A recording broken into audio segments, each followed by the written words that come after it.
కరీంనగర్ జిల్లా హుజూరాబాద్ లో భారీ వర్షం కురిసింది. గంటల వ్యవధిలోనే 20 సెంటీమీటర్ల వర్షపాతం రికార్డైంది. భారీ వర్షంతో పట్టణమంతా అతలకుతలమైంది. Mamindlavada, Gandhinagar, gas godown colony, Indiranagar కాలనీలు నీట మునిగాయి. షాపులు, ఇండ్లలోకి వర్షపు నీరు చేరడంతో ఇండ్లలోని వస్తువులన్నీ తడిచిపోయాయి. రంగనాయకుల గుట్ట వద్ద చిలుకవాగు ప్రవహిస్తుండటంతో హుజూరాబాద్, కనుకులగిద్ద గ్రామాల మధ్య రాకపోకలకు అంతరాయం ఏర్పడింది. ఉదయం వర్షం తగ్గినా పలు కాలనీలో నీటి ప్రవాహం తగ్గక నానా ఇబ్బందులు పడుతున్నారు పట్టణవాసులు. మామిండ్లవాడలో ప్రభుత్వ ఉర్దూ పాఠశాల పూర్తిగా నీట మునిగింది. సైదాపూర్ మండలం సోమారం గ్రామంలోని మోడల్ స్కూల్లో భారీగా వరద నీరు చేరింది. దీనిపై మరిన్ని డీటెయిల్స్ వెంకటేష్ అందిస్తారు.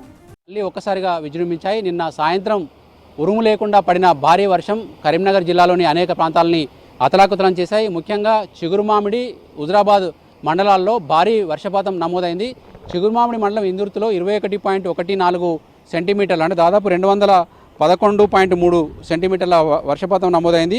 అదేవిధంగా అదే చిగురుమామిడి మండలంలో మనకు చిగురుమామిడి మండల కేంద్రంలో కూడా 16.4 సెంటీమీటర్ల వర్షం పడింది. అటు హుజూరాబాద్ మండలం బోర్నపల్లిలో 19.78 సెంటీమీటర్లు వర్షం కురిసింది. అదేవిధంగా సైదాపూర్ మండలంలోని వెంకేపల్లి గ్రామంలో 10.8 సెంటీమీటర్లు, తర్వాత శంకరపట్నం మండలం తాడికల్లో 10.45 సెంటీమీటర్లు, మానకొండూరు మండలం గంగిపల్లిలో 10.25 సెంటీమీటర్ల వర్షం పడింది. ఓవరాల్గా ఇప్పుడు నేను చెప్పిన అన్ని ప్రాంతాల్లో కూడా 10 సెంటీమీటర్ల నుంచి 20 సెంటీమీటర్ల దాకా వర్షం పడింది. సాధారణంగా 2 సెంటీమీటర్ల వర్షం పడితేనే వరద రోడ్లపైకి వస్తూ ఉంది. అట్లాంటిది 20 సెంటీమీటర్లు అంటే దానికి 10 రెట్ల వాన పడడంతో ఒక్కసారిగా కాలనీలు కావచ్చు, రోడ్లు కావచ్చు జలమయమైనాయి. మొత్తం కాలనీలన్నీ చెరువులను తలపిస్తే మొత్తం రోడ్లన్నీ కూడా వాగుల్లాగా ప్రవహించి చాలామందికి ఇబ్బందులు ఎదురయ్యాయి. రాత్రంతా కూడా హుజూరాబాద్ టౌన్ వాసులు ఎవరైతే ఉన్నారో చాలామంది జాగరణ చేయాల్సి వచ్చింది.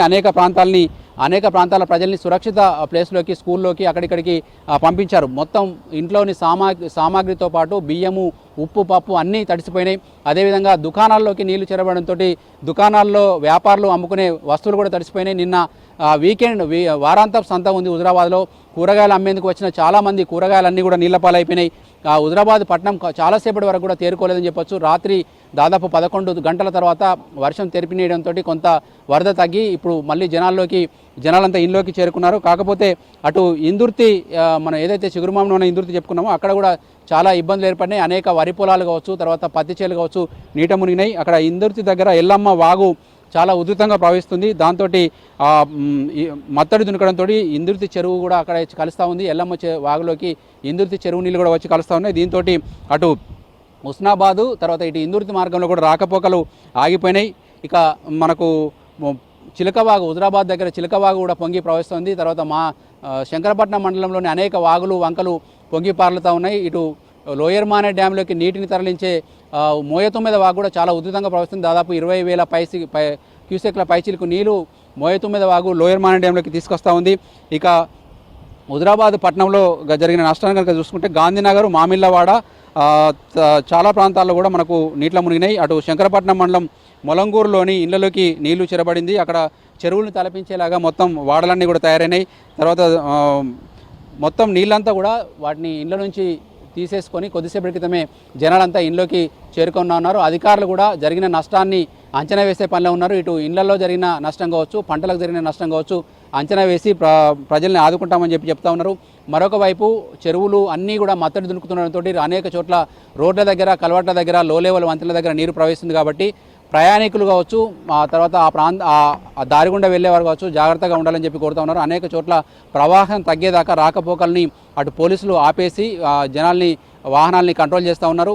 అయితే ఈ రాత్రి కురిసిన వర్షము కరీంనగర్ జిల్లా నుంచి ఇటు వరంగల్ వైపు ప్రాంతంలో ఎక్కువగా వరంగల్ సరిహద్దులు ఆనుకొని భారీ వర్షాలు కురిసినాయి. అటు జగిత్యాల జిల్లా కొరుట్ల, మెట్పల్లి మండలంలో కూడా కురిసినప్పటికీ కూడా ఇప్పుడు నేను చెప్పిన రికార్డు స్థాయి వర్షపాతాలు మాత్రం ఎక్కువగా శంకరపట్నం, చిగురుమామిడి, హుజూరాబాదు, అటు జమ్మికుంట, ఇల్లంతకుంట, వీనమంక మండలాల్లో కూడా కొంత వర్షాలు పడ్డాయి. ఈ వర్ష ప్రభావం ఒక్కసారిగా రావడంతో చాలా ప్రజలు ఇబ్బందులు ఎదుర్కొంటూ ఉన్నారు. ఇప్పటికే లాస్ట్ మంత్ సిచ్యువేషన్కి ఈ మంత్ సిచ్యువేషన్కి పూర్తిగా కాంట్రాస్ట్ వాతావరణం అయితే కనిపిస్తూ ఉంది. ఎప్పుడైతే ఈసారి కరువు వచ్చినట్లని భావించిన ప్రజలకు భారీ వర్షాలు ఒక రకంగా జలవనరులకు ఊపిరిపోసాయి. కాకపోతే జనజీవనానికి కావచ్చు, తర్వాత పంటలకు కావచ్చు కొంత మేర నష్టం కలిగించినప్పటికీ భవిష్యత్తులో ఇప్పుడు వచ్చిన నీళ్లు ఎక్కడైతే ప్రాజెక్టులో, చెరువులలో నిలిచిన నీరు ఉందో అది నెక్స్ట్ వేసవి కావచ్చు, వచ్చే వానాకాలం కొంత వర్షాలు ఆలస్యమైనా కూడా ఈ నీళ్ళన్నీ కూడా ఉపయోగపడే అవకాశం ఉంది. వాతావరణ శాఖ చెప్తున్నట్టుగా మళ్ళీ కూడా వర్షం పడే అవకాశం ఉంది. కాబట్టి అధికారులు కావచ్చు, జిల్లా ప్రభుత్వ యంత్రాంగం కావచ్చు చాలా అప్రమత్తంగా ఉంది. ఇప్పటికే కలెక్టరేట్లో టోల్ ఫ్రీ నంబర్ ఏర్పాటు చేసి ప్రజలకు ఏదైనా ఇబ్బందులు ఉంటే తెలియజేయాలని చెప్పి కలెక్టర్ కోరారు. ఈ మేరకు రెవెన్యూ తర్వాత ఇతర ప్రభుత్వ యంత్రాంగాలన్నీ కూడా వరద తాకిడిని కావచ్చు, తర్వాత వరద నష్టాలను కావచ్చు నివారించేందుకు సంసిద్ధంగా ఉన్నాయని చెప్పవచ్చు. కెమెరామెన్ కవికుమార్తో వెంకటేష్, V6 న్యూస్, కరీంనగర్ నుంచి.